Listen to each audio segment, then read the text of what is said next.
This will be our layout for our components so far because we're going to be adding other components to our breadboard later, and we want to make sure that everything fits.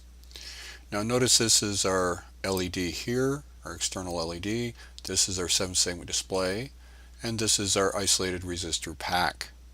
Now you notice it has 331 on here, which means 33 times 10 to the 1 ohms, or 330 ohms, which is what we need. And it's isolated because between this pin and this pin is a 330 ohm resistor. Between this pin and this pin there's a different 330 ohm resistor all the way along here. So each one of these resistors is isolated from each other, and that's what we need for this particular hookup. Now when we take a look here, we've got power and ground coming in to our rails. Some of these rails are not continuous. In other words, we have to maybe jumper the power and ground on both sides to make sure everything's going to fit. And if we take a look, this is roughly the spacing that we have over here. Now once you have everything hooked up according to your pinouts, what we're going to do is that we're going to take a jumper and we're going to connect it up to our ground rail here, because ours happens to be common anode, and then we're going to tap around each one. This should be the A, the B, the C, the D, the E, the F, the G, and the dot or the H.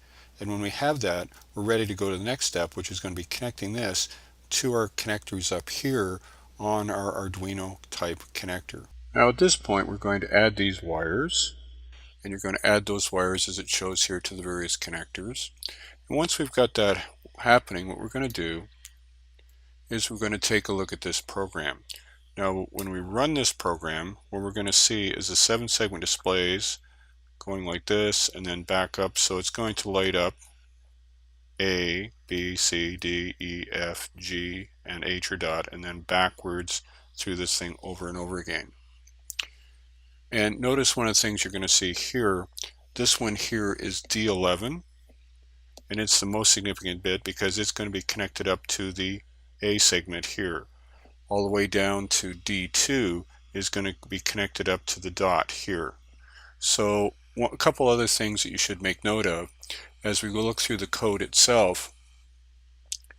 You're going to see that we've got a temp variable, and temp equals squiggle value.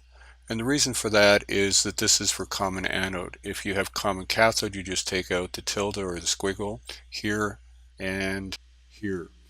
Let's take a look at this next program. And when we go to run it, it's going to continually put values from F to 0 on our 7-segment display. We can see from the code here it goes from F to greater than 0, and it's going to then use this 7-segment display table. This is the pattern for a 0, the pattern for a 1, all the way to a pattern for an F here.